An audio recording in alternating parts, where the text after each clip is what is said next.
কোনো 32 থাকবে না।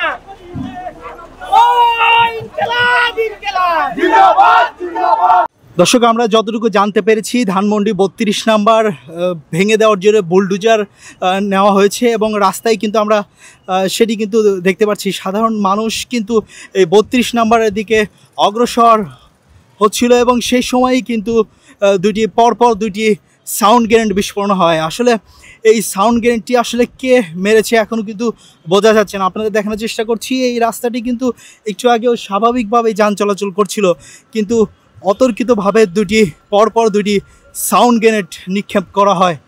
আমরা একটু সামনের দিকে গিয়ে আপনাদের দেখানোর চেষ্টা করব যে আসলে 32 নম্বরের পরিস্থিতি আসলে এখন কেমন।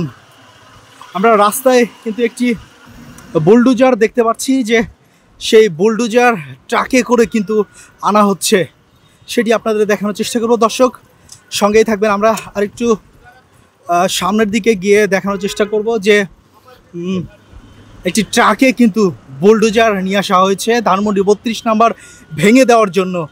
দর্শক, আপনাদের আরেকটু বলে রাখি যে আজকে কিন্তু শেখ হাসিনার রায় ঘোষণার দিন।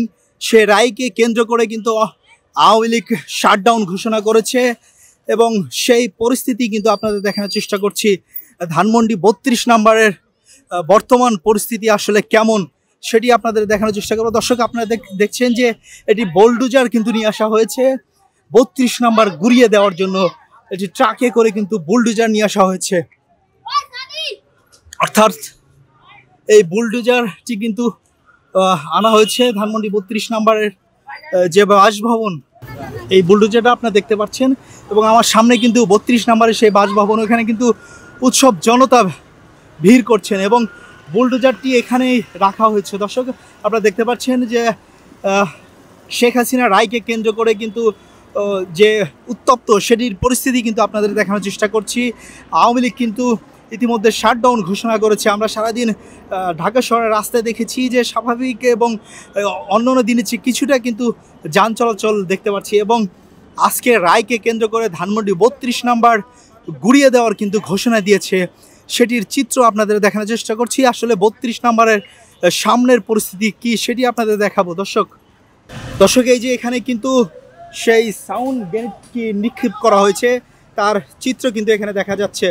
দর্শক, একটু আগে আমরা দেখেছি বিকট আওয়াজ ধারণ করেছিল।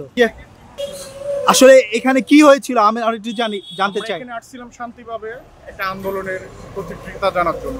পুলিশ অস্ত্রভাবে আমাদের উপরে হামলা চালাইছে, বুঝে উঠতে পারিনি দেখেন কিভাবে। দর্শক, আপনাদের এই যে দেখানোর চেষ্টা করছি, এখানে কিন্তু সাউন্ড গ্রেনেডটি নিক্ষেপ করা হয়েছে, তার চিত্র কিন্তু দেখা যাচ্ছে এখনো সেই রাস্তার পাশে ধানমন্ডি 32 নাম্বারের যে 32 নাম্বারের বাসভবনের সামনে যে মেইন রাস্তাটি, সেই রাস্তার সামনেই যে চিত্র সেটি আপনাদের দেখানোর চেষ্টা করছি। একটু আগে আপনাদের দেখিয়েছি যে বুলডোজার কিন্তু নিয়ে আসা হয়েছে 32 নাম্বার ভেঙে দেওয়ার জন্য এবং এই সাধারণ জনগণকে এখানে আটকে দেওয়ার জন্য পুলিশ কিন্তু সাউন্ড গ্রেনেড নিক্ষেপ করেছে একটু আগে। দর্শক, আমরা চলে আসছি 32 নাম্বারের যে সাবেক প্রধানমন্ত্রী শেখ হাসিনার যে বাসভবন, শেখ মুজিবুরের যে বাসভবন, সেই বাসভবনের সামনে কিন্তু আমরা চলে আসছি। এখানে কিন্তু সাধারণ মানুষের উৎসব ভিড় দেখতে পাচ্ছি এবং ওইদিকে আমরা একটি জল কামান দেখতে পাচ্ছি। এখানে সাধারণ মানুষ যে তাদের প্রতিক্রিয়া সেটি কিন্তু জানাচ্ছে এবং 32 নাম্বার গুড়িয়ে দেওয়ার জন্যই কিন্তু তারা বুলডোজার নিয়ে এসেছে। দর্শক, পুলিশের যে জলকামাটি সেটির সামনে কিন্তু একজন দাঁড়িয়ে বলছে কোনো 32 থাকবে না এবং জল কামানটি সরিয়ে দেওয়ার জন্য ধাক্কা দিয়ে সরিয়ে দিচ্ছে। দর্শক, সেটি কিন্তু আপনাদের দেখানোর চেষ্টা করছি। কোনো 32 থাকবে না। ইনকিলাব ইনকিলাব জিন্দাবাদ জিন্দাবাদ ইনকিলাব ইনকিলাব জিন্দাবাদ জিন্দাবাদ মুজিবাদ মুজিবাদ জিন্দাবাদ জিন্দাবাদ মুজিবাদ জিন্দাবাদ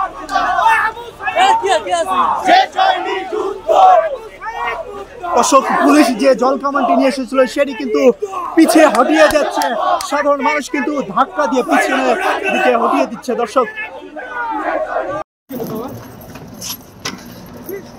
দর্শক, পুলিশ কিন্তু একে একে সাউন্ড গ্রেনেড নিক্ষেপ করছে, আমরা সেটি কিন্তু দেখতে পাচ্ছি এবং সাধারণ মানুষ যারা এখানে ছিল সবাই কিন্তু এক প্রকার দৌড়ে পালাচ্ছে। দর্শক আমরা দেখতে পাচ্ছি আসলে সাউন্ড গ্রেনেড আসলে কার উপরে পড়বে সেটি কিন্তু বোঝা যায় না। দর্শক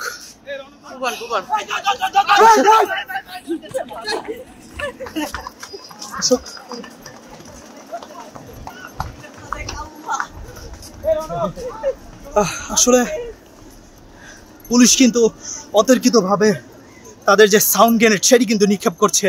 দর্শক অনেকেই কিন্তু আহত হয়ে গেছে সেটি কিন্তু আমরা দেখতে পাচ্ছি।